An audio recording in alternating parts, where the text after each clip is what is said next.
প্রিয় দর্শক শ্রোতা সবাইকে অনেক ধন্যবাদ জানাচ্ছি। আজকে দেশে আলোচিত একটা বিষয় নিয়ে কথা বলবো, সেটা হচ্ছে ফিয়ার পদ্ধতি নিয়ে। বর্তমানে ফিয়ার নিয়ে পক্ষে বিপক্ষে বাংলাদেশের আগামী সাধারণ নির্বাচন কি ফিয়ার হওয়া উচিত, নাকি বর্তমান যে প্রচলিত পদ্ধতি আছে আসন ভিত্তিক পদ্ধতি, তা নিয়ে রাজনৈতিক অঙ্গনে পক্ষে বিপক্ষে এটা নিয়ে ডিবেট হচ্ছে। বাংলাদেশের ওয়ান অফ দ্য মোস্ট এবং বিগেস্ট পলিটিক্যাল পার্টি বিএনপি, তারা চায় যে প্রচলিত যে পদ্ধতি আসন ভিত্তিক পদ্ধতিতে তারা ইলেকশন চায়।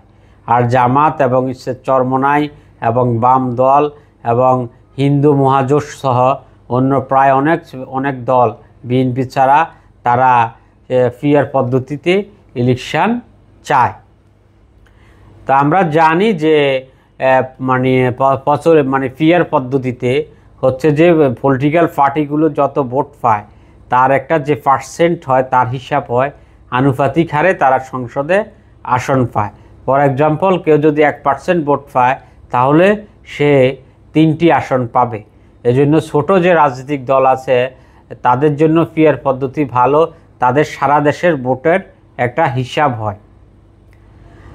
আর হচ্ছে যে ফিয়ার পদ্ধতিতে তাদের যারা যুক্তি আছে, মানে যারা ইসলামিক দল আছে তাদের যুক্তি হচ্ছে যে ফিয়ার পদ্ধতিতে রাজনৈতিক দুর্বৃত্তায়ন কমে যাবে, কেন্দ্র দখল কমে যাবে। তার কারণ হচ্ছে ফিয়ার পদ্ধতিতে যেহেতু তার দল পরবর্তীতে নির্বাচন হওয়ার পরে কোন আসনে কে এমপি হবে ওটা নমিনেশন দিবে, তাহলে আসন ভিত্তিক পদ্ধতিতে যেহেতু আগে একটা আসনে এক সিলেক্টেড প্রার্থী থাকে, তাহলে সে আর ওইভাবে কেন্দ্র দখল করার ঝুঁকি থাকবে না। ভোটে মারামারি কম হবে এবং কেন্দ্র দখলের মতো ঝুঁকি কমে যাবে।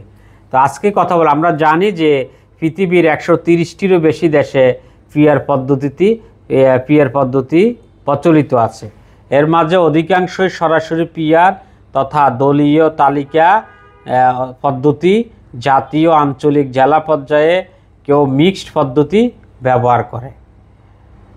আর হচ্ছে 55টি দেশে হচ্ছে টিফি মানে ওয়েস্টমিনিস্টার মেথড যে পদ্ধতি আছে আসন ভিত্তিক, সেটা ব্যবহার করে। বাংলাদেশে বর্তমানে ওয়েস্টমিনিস্টার মেথড প্রচলিত আছে।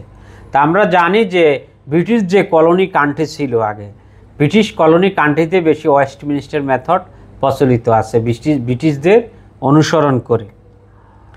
আর দক্ষিণ আফ্রিকা এবং নিউজিল্যান্ড তারা সাম্প্রতিককালে, তারা আগে ওয়েস্টমিনিস্টারে ছিল, তারা এখন ফিয়ার পদ্ধতিতে চলে এসেছে দর্শক। আর দক্ষিণ আফ্রিকা হচ্ছে দক্ষিণ আফ্রিকা হচ্ছে তারা যে ফিয়ারের যে প্রচলিত পদ্ধতি সেটা করে। আর নিউজিল্যান্ড হচ্ছে ফিক্সড ফিয়ার মিক্সড যে ফিয়ার পদ্ধতি আছে, তারা কিছু এখানে যোজন বিযোজন করেছে, তারা কিছু প্রচলিত পিয়ার থেকে কিছু তারা সংশোধন করে ব্যবহার করে। দর্শক, যদি বাংলাদেশেও যদি আগামী ইলেকশনে যদি ফিয়ারও হয়, যদি পলিটিক্যাল পার্টির সাথে যদি মতৈক্য হয়, আমি মনে করি একটু ছাড় দিয়ে হলেও তারা ফিয়ারে আসতে পারে। যদি কোনো বিষয়ে যদি তাদের কন্ট্রাডিকশন থাকে তাহলে এটা আলোচনার ভিত্তিতে মিক্সড ফিয়ার পদ্ধতিও বাংলাদেশে ব্যবহার হতে পারে। তো দর্শক, সবাইকে অনেক ধন্যবাদ। আসসালামু আলাইকুম।